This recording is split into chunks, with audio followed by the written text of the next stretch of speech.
Hello everyone, मैं Sangeeta expert YouTube आपके अपने चैनल के ऊपर मैं आपका स्वागत करती हूँ। जैसा कि हमारी अभी तक जो सीरीज चल रही थी वो संचार के ऊपर चल रही थी। अभी तक जितने भी मैंने वीडियो दिए हैं वो संचार के ऊपर दिए हैं। संचार वाला टॉपिक आपका कंप्लीट होता है तो उसके बाद मैं आपका जो ग्रह प्रबंध है उस टॉपिक को स्टार्ट कर रही हूँ। ग्रह प्रबंध, ये ग्रह प्रबंध शब्द को समझने से पहले आपको ये जानना होगा कि हमारे जो साधन होते हैं, क्योंकि ग्रह प्रबंध में हम अपने जो उद्देश्यों को प्राप्त करना चाहते हैं उस उद्देश्यों को प्राप्त करने के लिए हमें साधनों की आवश्यकता पड़ती है। बिना साधनों की हमारा ग्रह प्रबंध है वो हम हासिल नहीं कर पाते हैं।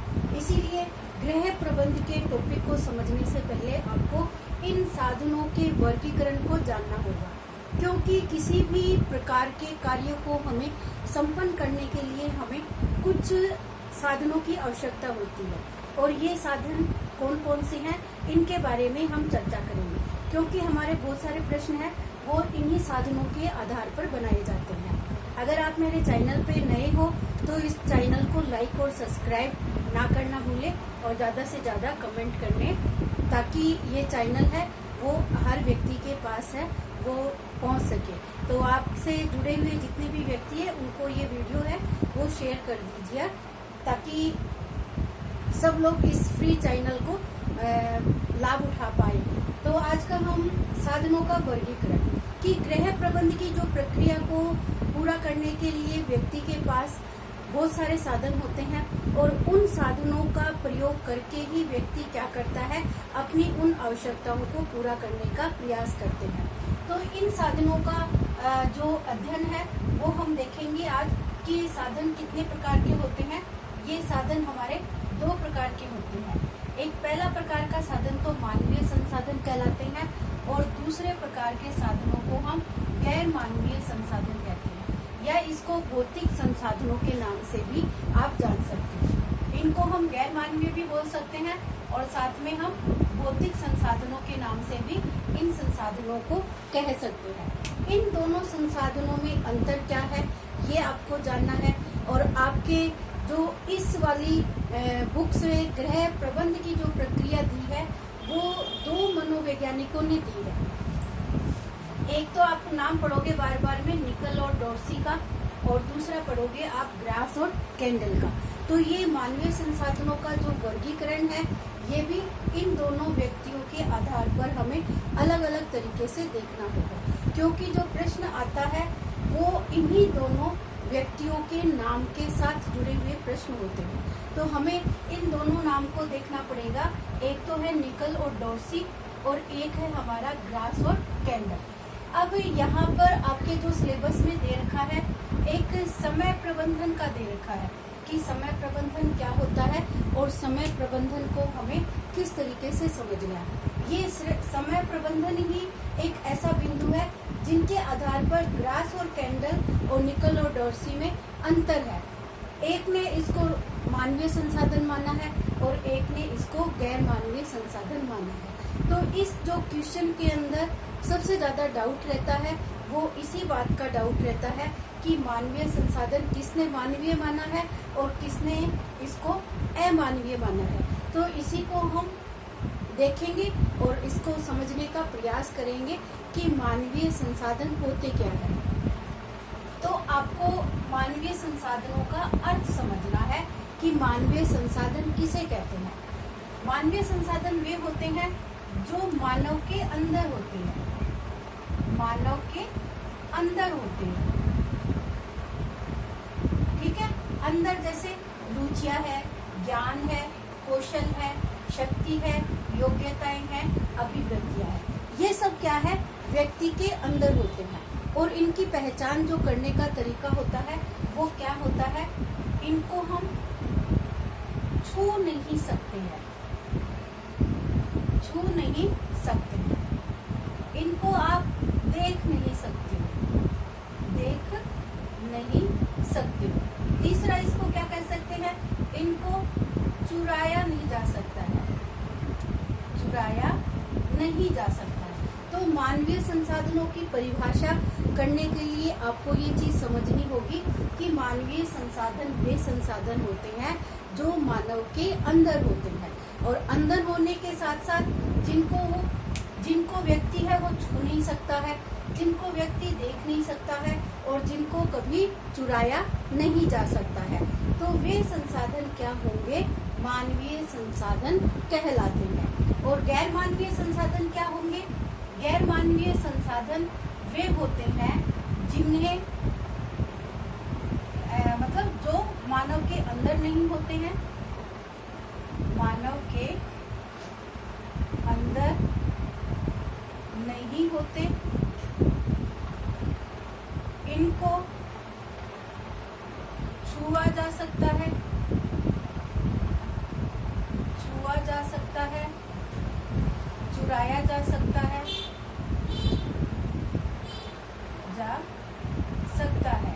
देखा जा सकता है, देखा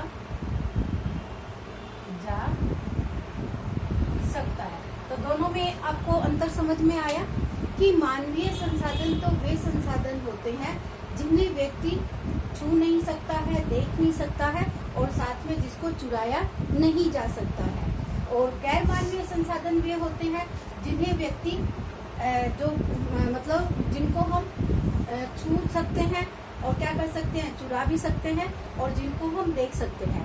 जैसे समय है, धन है, वस्तुएं हैं, सामुदायिक सुविधाएं हैं। जैसे उदाहरण दूं, ये मार्कर है या ये बोतल है, इसको हम क्या कर सकते हैं, देख भी सकते हैं, छू भी सकते हैं, और इनका हम यूज भी कर सकते हैं। किस उद्देश्य के लिए है, इनको उसके आधार पर हम इनको अलग कर सकते हैं। जबकि ज्ञान है, हम किसी व्यक्ति को देखते हैं तो क्या पता कर सकते हैं कि इसमें कितना ज्ञान है, या इसमें कौशल कौन सा है, ये हम पता कर सकते हैं।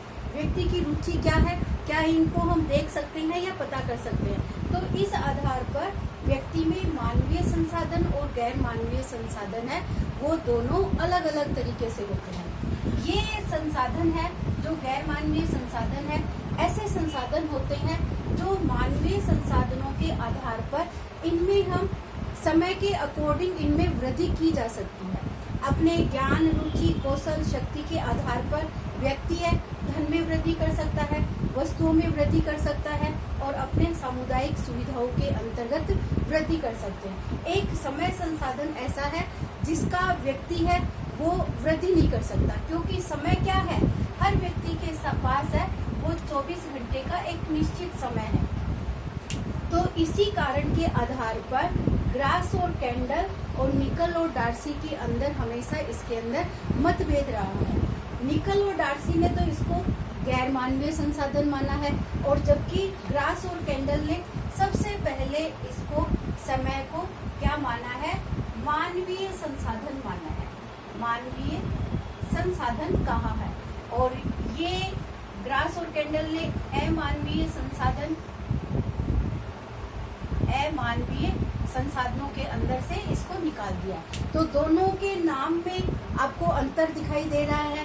तो आपको ये ध्यान रखना पड़ेगा कि समय को किसने मानवीय माना है और किसने इसको गैर मानवीय माना है, और क्यों माना है। इसका कारण यही है, ग्रास और कैंडल ने इसको अमानवीय संसाधन माना है, क्योंकि अमानवीय संसाधन समय क्या है, एक निश्चित समय है जिसको हम न तो बढ़ा सकते हैं और न ही घटा सकते हैं। इसी कारण ग्रास और कैंडल ने इसको मानवीय संसाधन माना है। मानवीय संसाधन जिनको हम देख सकते हैं, आपने देखा है क्या, इनको देख सकते हो क्या, तो यही इनका अंतर, दोनों में अंतर का कारण है कि मानवीय संसाधन है जिनको हम देख भी नहीं सकते हैं, छू नहीं सकते हैं और चुरा नहीं सकते हैं। तो आपको ये ध्यान रखना होगा, ये खाली व्यक्ति अपने आधार पर इनमें रुचियों में इंटरेस्ट पैदा करके इन रुचियों को बढ़ा सकता है, अपने कौशल को वो समय के अकॉर्डिंग चेंज कर सकता है। ये इनमें हम इनको देख और छू नहीं सकते, बल्कि इनका हम अपने जीवन में उपयोग करके हम अपने संसाधनों के माध्यम से एक लक्ष्य को पूरा करने के लिए प्रेरित कर सकते हैं।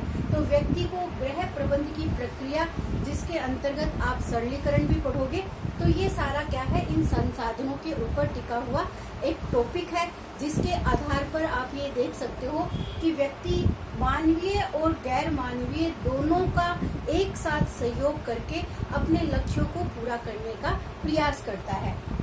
तो आप दोनों को ये संसाधनों का वर्गीकरण है, आप एक एक संसाधन को आपको एक्सप्लेन करके देखना होगा।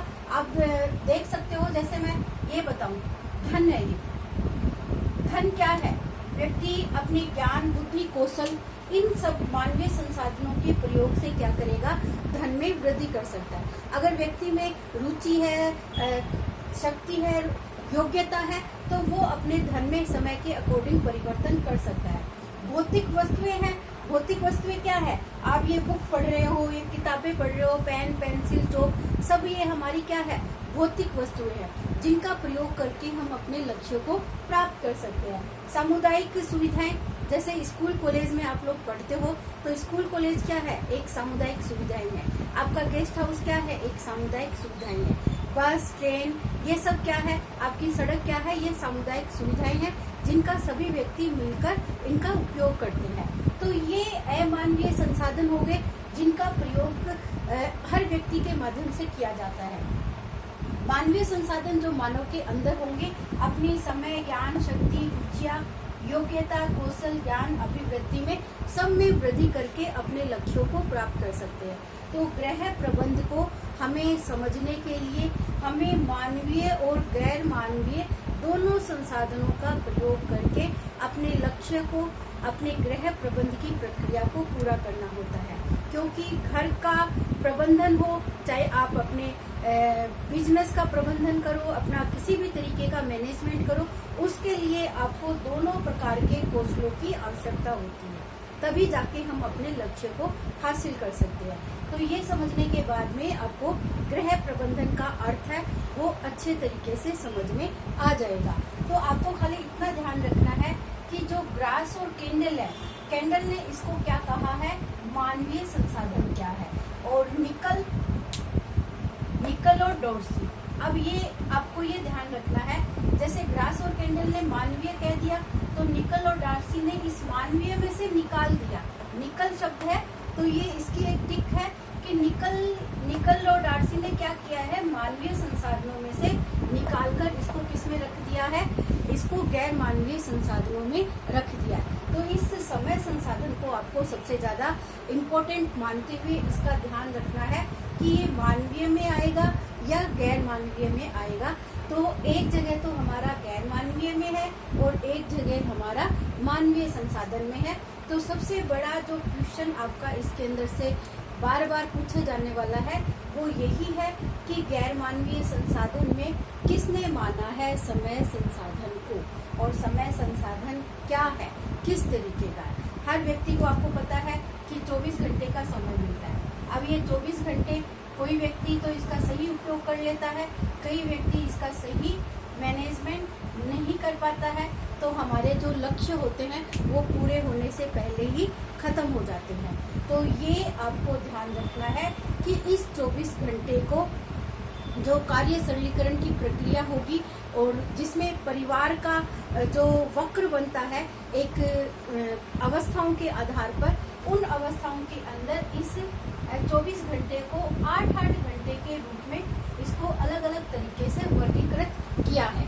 8 घंटे व्यक्ति के खुद के मनोरंजन के होते हैं, 8 घंटे उसके विश्राम के होते हैं और 8 घंटे उसके कार्य के माने गए हैं। तो इस आधार पर इस 24 घंटे को वो मैनेज करता है।